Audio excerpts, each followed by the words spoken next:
Hello વિદ્યાર્થી મિત્રો, હું છું જી મેડમ સાયના ક્લાસીસ યુટ્યુબ ફેમિલીમાં તમારું સ્વાગત કરું છું. વિદ્યાર્થી મિત્રો, આજે વિષય સંસ્કૃત અને ધોરણ 9 ની અંદર જે આપણે 17મો પાઠ જોવાનો છે, સરસ મજાનો જે 17મો પાઠ છે કે જે આપણે એમ કે આરોગ્ય માટે શું ફાયદાકારક છે, બરાબર. એ સરસ મજાના આપણા જે ઋષિમુનિ કે જે આયુર્વેદ શાસ્ત્રના મહાન વિદ્વાન હતા, એણે ઔષધ વિજ્ઞાનનો જે પાયો નાખ્યો હતો, એવા જે 17મું ચેપ્ટર છે આચાર્ય ચરક, બરાબર. તો અહીંયા આપણે એની પહેલાં વિદ્યાર્થી મિત્રો પ્રસ્તાવના જોઈએ. તો પ્રસ્તાવનાની અંદર કંઈક સરસ મજાનું છે કે ભાઈ, પ્રાચીન ભારતમાં વિવિધ વિદ્યા ક્ષેત્રોમાં અનેરું પ્રદાન કરનારા અનેક આચાર્ય થઈ ગયા છે.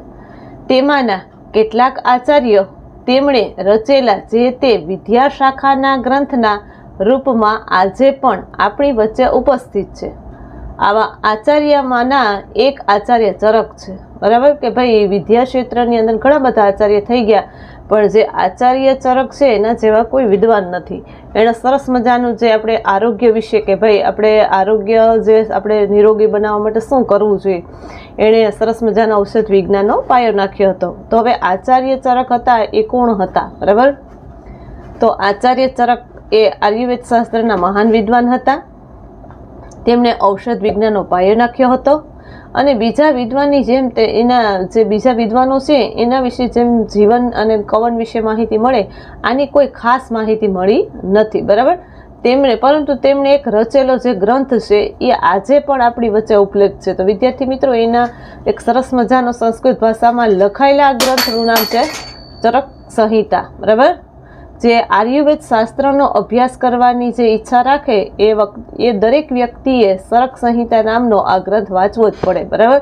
તો આ ગ્રંથ ખૂબ વાંચવાની જરૂર છે, કારણ કે એની અંદર ખાસ જે આપણા આરોગ્યને લગતી, આપણા શરીરને નિરોગી બનાવવા માટે કઈ કઈ ઔષધિનો ઉપયોગ થાય એમાં સરસ મજાનું આપેલું છે. અને તો વિદ્યાર્થી મિત્રો, હવે આપણે ચેપ્ટરની શરૂઆત કરીએ કે ભાઈ આપણે સંસ્કૃત વાંચશું અને એનો અનુવાદ કરશું.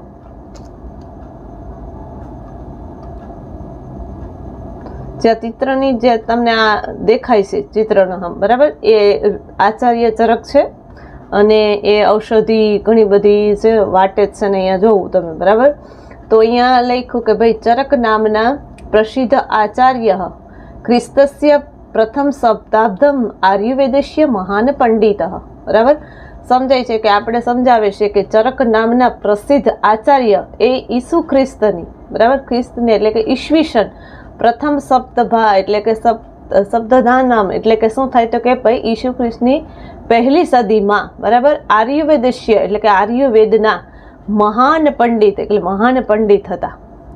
કે ભાઈ આ ચરક નામે જે પ્રસિદ્ધ આચાર્ય હતા એ ઈસવીસન પહેલી સદીના એ આયુર્વેદના મહાન પંડિત હતા, બરાબર. સહ એટલે કે તે, કનિષ્ક નૃપતે, કનિષ્ક એટલે કે કનિષ્ક રાજા અને નૃપત એટલે કે રાજા, તે કનિષ્ક રાજાના રાજવેદ આશ્રિત એટલે કે રાજવેદ હતા, બરાબર. અહીંયા આપણે રાજવેદ એટલે શું, તો વિદ્યાર્થી મિત્રો, અત્યારની જનરેશનની અંદર આપણે જે ફેમિલી ડૉક્ટર હોય એવી રીતે રાજાની દરબારની અંદર જે રાજાના જે ડૉક્ટર હોય એને રાજવેદ તરીકે ઓળખાતા, બરાબર.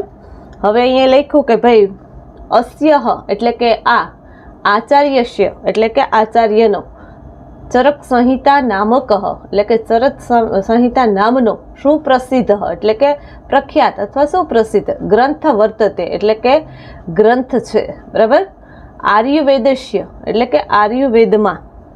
પછી લખ્યું કે પ્રાચીનતમ એશું એટલે કે સૌથી જૂનામાં જૂનું, અને વિશ્વવિખ્યાત એશું એટલે કે વિશ્વવિખ્યાત, એટલે કે અને ગ્રંથિશું એટલે કે ગ્રંથોમાં, અસ્ય એટલે કે આની, અને ગણના ભવતી, ગણના એટલે કે ગણતરી, અને ભવતી એટલે કે થાય છે, બરાબર. સરસ મજાની વાત કરવામાં આવી વિદ્યાર્થી મિત્રો કે અહીંયા આ આચાર્ય ચરક જે આચાર્ય છે એના ચરક સંહિતા નામનો જે સુપ્રસિદ્ધ પ્રખ્યાત ગ્રંથ છે એની અંદર શું વાત કરવામાં આવી તો કે વિદ્યાર્થી મિત્રો, એ સૌથી આયુર્વેદનો સૌથી જૂનો અને આખા વિશ્વ વિખ્યાતની અંદર એની આ ગ્રંથની ગણતરી થાય છે, ગણના થાય છે, બરાબર. એવો એકય ગ્રંથ નથી કે એવો કોઈ પણ નથી કે જેની અંદર સરસ મજાનું ઘણું બધું કે ભાઈ ઔષધિ આપેલી છે. કેટલી ઔષધિ, તો કે વિદ્યાર્થી મિત્રો પહેલાં તો એમાં જે પ્રકરણ આપેલા है बराबर 8 प्रकरण આપેલા है એમાં 2000 ઔષધિનું વર્ણન કરેલું है કે કઈ રીતે આપણે રોગ મટી શકે બરાબર ક્યાં ક્યાં રોગોનું વર્ણન છે એની અંદર અને 12000 શ્લોક છે અને 120 અધ્યાય છે બરાબર આવો જે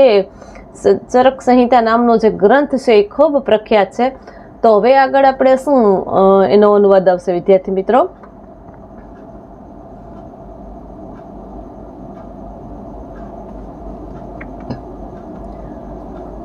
અશ્મિન ગ્રંથે અશ્મિન એટલે આ અને ગ્રંથ એટલે કે ગ્રંથમાં બરાબર પછી લખ્યું કે સૂત્ર સ્થાનમ નિદાન સ્થાનમ એટલે કે આ બધા જે એના જે પ્રકરણો છે એના નામ છે વિદ્યાર્થી મિત્રો બરાબર આ ગ્રંથમાં કયા કયા પ્રકરણો છે જે આપણે 8 પ્રકરણની વાત કરવામાં આવી તો અહીંયા સૂત્ર સ્થાન છે નિદાન સ્થાન છે વિમાન સ્થાનમ એટલે કે વિમાન સ્થાન બરાબર પછી શું કીધું શારીર સ્થાનમ બરાબર એટલે કે જે શારીરિક સ્થાન પછી ઇન્દ્રિય સ્થાનમ એટલે કે ઇન્દ્રિય સ્થાન અને ચિકિત્સા સ્થાનમ એટલે કે ચિકિત્સા સ્થાનમ અને કલ્પસ્થાનમ એટલે કે કલ્પસ્થાન અને સિદ્ધિ સ્થાનમ એટલે કે જે સિદ્ધિ સ્થાન બરાબર ચેતી એટલે કે પણ અષ્ટો એટલે કે શું થાય ચેતી એટલે કે એમ અને અષ્ટો એટલે કે 8 અને પ્રકરણી એટલે કે પ્રકરણો અને સંતિ એટલે કે છે બરાબર એમ 8 પ્રકરણો છે 8 જે આ જે ચરક સંહિતા નામનો ગ્રંથ છે એની અંદર આ બધા જે પ્રકરણો છે કે ભાઈ એની અંદર નિદાન કેમ કરવું બરાબર ઇન્દ્રિય સ્થાનનું કેમ આપણે જે આપણી ઇન્દ્રિય આંખ નાક છે એનું કઈ રીતે એમાં જે વર્ણન આપેલું છે તો વિદ્યાર્થી મિત્રો 8 પ્રકરણની વાત કરવામાં આવી એતેશુ બરાબર એતેશુ એટલે કે આ સર્વેશુ એટલે કે બધા પ્રકરણેશુ એટલે કે પ્રકરણમાં સામિલ્યમ એટલે કે મળીને વિષ્યુંતરઃ 100 બરાબર 120 અધ્યાય સંતિ આની અંદર આપણે સમજાવે છે કે ભાઈ એતેશુ એટલે કે આ અને સર્વેશુ એટલે કે બધા પ્રકરણેશુ એટલે કે પ્રકરણોમાં બરાબર પછી સમિલ્ય એટલે કે મળીને વિષ્યુંતરઃ એટલે કે 100 બરાબર અને 100 એટલે કે 120 અહીં આપણને સમજાવે 120 અને અધ્યાય સંતિ એટલે કે 120 તો એમાં અધ્યાય છે વિદ્યાર્થી મિત્રો બરાબર શું કીધું આ પેરેગ્રાફની અંદર કે આ ગ્રંથમાં સૂત્ર સ્થાન નિદાન સ્થાન વિમાન સ્થાન શારીરિક સ્થાન ઇન્દ્રિય સ્થાન ચિકિત્સા સ્થાન કલ્પસ્થાન સિદ્ધિ સ્થાન એમ 8 પ્રકરણો છે આ બધા પ્રકરણો મળી અને કેટલા અધ્યાયો છે તો કે ભાઈ 120 અધ્યાયની અંદર વાત કરવામાં આવી બરાબર હવે આની અંદર બીજું શું કહેવા માંગે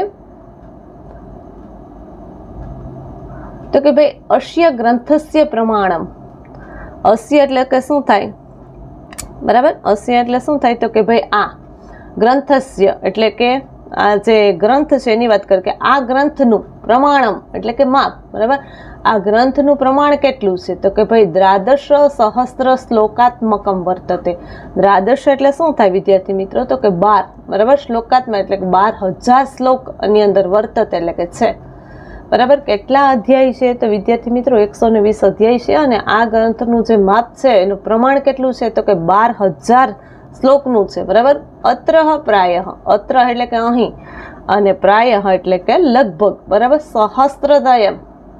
સહસ્ત્રદયમ એટલે કે વિદ્યાર્થી મિત્રો 2000 બરાબર 2000 ઔષધિની વાત કરવામાં આવી છે કે 2000 જે રોગો કે કઈ રીતે મટે બરાબર ઔષધાના યોગાનમ વિસ્તૃત વ્યાખ્યાનમ અસ્તિ એટલે કે જે અહીંયા વાત કરે કે 2000 ઔષધ યોગાનામ એટલે કે ઔષધ યોગોનું અને વિસ્તૃતમ એટલે કે વિસ્તૃત અને વ્યાખ્યાનમ અસ્તિ એટલે કે વર્ણન છે બરાબર કેટલી ઔષધિનું વર્ણન છે તો કે 2000 બરાબર એમાં તમામ રોગો આવે છે તો વિદ્યાર્થી મિત્રો એવા કયા રોગની વાત કરવામાં આવી તો કે ભાઈ અસ્મિન એટલે કે આ વ્યાખ્યાન એટલે કે આ વર્ણનમાં બરાબર જે આ ચરક સંહિતા નામના ગ્રંથની અંદર કેટલા અધ્યાય છે 120 અધ્યાય 12000 બરાબર 12000 શું છે તો કે ભાઈ જે શ્લોક છે અને એક જે 2000 તો એમાં ઔષધિ છે બરાબર હવે કયા રોગોની વાત કરવામાં આવી કે શું હોય આ રોગની અંદર બરાબર તો કે ભાઈ ઔષધિમાં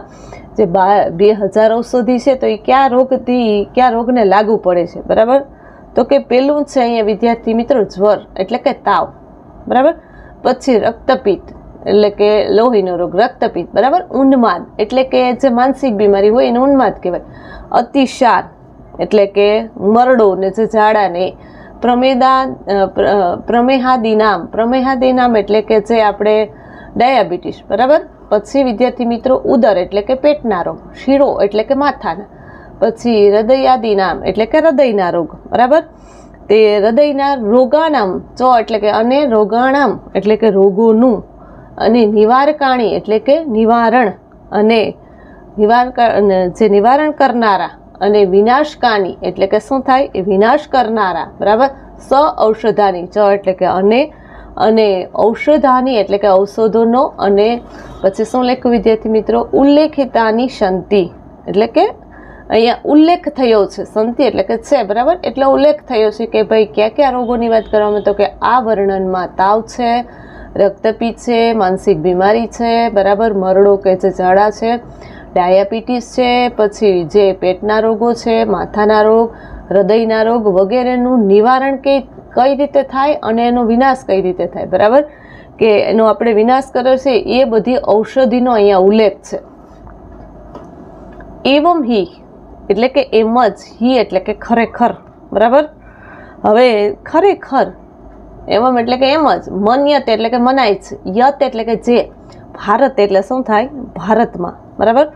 ઔષધ વિજ્ઞાનસ્ય એટલે કે ઔષધ શાસ્ત્રના પર્વતક એટલે કે પ્રખ્યાત અથવા પર્વતક. અયમેવ આચાર્ય, અયમેવ એટલે કે આ જ આચાર્ય છે, બરાબર. આખા ભારતની અંદર જેને ઔષધ વિજ્ઞાનનો જેને પાયો નાખ્યો હોય, જેને તમામ રોગો જે અહીંયા વાત કરવામાં આવી કે 2000 ઔષધિનું વર્ણન કરેલું છે વિદ્યાર્થી મિત્રો, તો ક્યાં ક્યાં રોગ મટી શકે એની વાત કરવામાં આવી. તો આવા આખા ભારતની અંદર એક જ આ જે આચાર્ય હતા જેણે ઔષધ વિજ્ઞાનનો પાયો નાખ્યો હતો, અને એ આચાર્ય હતા, બરાબર. તો અહીંયા આપણે બીજા પેરેગ્રાફનો પેરેગ્રાફનો આપણે અનુવાદ કરીએ કે ભાઈ આની અંદર કયા કયા રોગોની વાત કરવામાં આવી, બરાબર. કયા કયા પ્રકરણો છે. તો આ ગ્રંથમાં સૂત્ર સ્થાન છે, નિદાન સ્થાન છે, વિમાન સ્થાન છે, શરીર સ્થાન છે, ઇન્દ્રિય સ્થાન છે, ચિકિત્સા સ્થાન છે, કલ્પ સ્થાન છે, સિદ્ધિ સ્થાન, એમ 8 પ્રકરણો છે. અને બધા પ્રકરણો મળી અને કેટલા અધ્યાયો કેટલા છે? તો કે 120 અધ્યાય છે. અને આ ગ્રંથનું પ્રમાણ કેટલા શ્લોકોનું છે? તો કે ભાઈ કેટલા શ્લોકો છે આની અંદર? તો કે 12,000 તો શ્લોક છે વિદ્યાર્થી મિત્રો. અને કેટલી ઔષધિનું વર્ણન કરેલું છે? તો વિદ્યાર્થી મિત્રો આની અંદર, બરાબર, કે આની અંદર 2000 ઔષધિનું વર્ણન કરેલું છે કે જે તમામ રોગ. હવે આની અંદર કયા કયા રોગો મટી શકે વિદ્યાર્થી મિત્રો? તો એની આ વર્ણનની 2000 ઔષધિની વાત કરીએ, કયા કયા રોગ છે? તો કે ભાઈ તાવ છે, રક્તપિત્ત છે, માનસિક બીમારી છે, પછી મરડો છે, પછી ડાયાબિટીસ છે, પછી પેટના રોગો છે, માથાના રોગો છે, હૃદયના રોગો છે, બધાનું નિવારણ કઈ રીતે થાય અને એનો નાશ કઈ રીતે થાય એ અહીંયા આ ઔષધિનો ઉલ્લેખ થયેલો છે. એવું મનાય છે કે આપણા ભારતની અંદર જો ઔષધ વિજ્ઞાનનો જે પાયો નાખનાર હોય, પર્વતક હોય, તો એ કોણ હતા? તો કે આચાર્ય ચરક. હવે વિદ્યાર્થી મિત્રો હવે આગળના પેરેગ્રાફમાં શું સમજાવે છે? તો વિદ્યાર્થી મિત્રો અહીંયા આપણે સરસ મજાનો, બરાબર, કે આગળનો પેરેગ્રાફ આપણે પાર્ટ 2માં જોશું. તો અહીંયા સરસ મજાનો આપણે આ એટલું જેનો મેં સંસ્કૃત અને અનુવાદ તમને સમજાયો, બરાબર. તો તમને ખૂબ મજા આવી હશે અને સમજાઈ ગયું હશે. તો વિદ્યાર્થી મિત્રોનો સમજાણું હોય કે કાંઈ ક્વેશ્ચન હોય તો મને કોમેન્ટ કરીને જણાવજો. Thank you so much.